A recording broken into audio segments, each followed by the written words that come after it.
6 mois après le début du mouvement des Gilets jaunes, le procureur de la République de Paris a fait savoir aujourd'hui que des policiers seront bien jugés pour des violences lors des manifestations. Ce soir, aucun policier ou gendarme n'a été mis en examen, mais d'ores et déjà, les syndicats policiers ont vivement réagi. Jocelyn Debroux, Clément Martin, Anis Berthiaud. C'est l'une des images fortes de ces 6 mois de manifestation. Le 26 janvier dernier, l'un des leaders du mouvement des Gilets jaunes, Jérôme Rodriguez, vient d'être touché à l'œil. Près de 4 mois plus tard, le procureur de la République de Paris annonce que son cas fait partie des 57 enquêtes transmises au parquet dans le cadre de violences policières. Pour Jérôme Rodriguez, c'est une annonce encourageante, mais insuffisante. Je vous garantis que déjà, il y a 282 impacts de balles en pleine tête.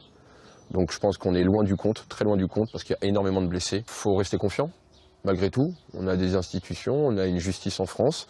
Le procureur évoque également les premiers résultats des 247 autres enquêtes visant les forces de l'ordre. Il y aura des classements sans suite. Il y aura aussi des renvois de policiers devant le tribunal correctionnel d'ici à la fin de l'année. 8 informations judiciaires ont d'ores et déjà été confiées à des juges d'instruction.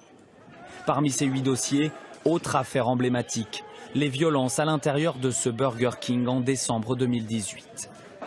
Si les syndicats de police reconnaissent certains faits isolés, ils dénoncent ce qu'ils appellent une justice politisée. Qui peut s'arroger de dire que des policiers vont être sanctionnés avant même que la justice ne soit prononcée? C'est inacceptable. Enfin, on dit d'un côté qu'il y a l'indépendance de la justice et avant même qu'on ait des procès ouverts, on dit de toute façon des policiers seront sanctionnés. Donc les policiers, ce sont des citoyens comme les autres, ils ont le droit à la présomption d'innocence et ils ont le droit de préparer leur défense en toute quiétude et là, ce n'est pas le cas. Il est évident que mes collègues ne seront pas les boucs émissaires, une fois de plus, des décisions que l'État a prises dans la gestion des manifestations des Gilets jaunes. S'il faut envisager d'attaquer l'État en justice, on l'attaquera. Pour l'heure, aucun policier n'a encore été mis en examen. Mais plusieurs enquêtes se poursuivent, notamment concernant l'utilisation des lanceurs de balles de défense.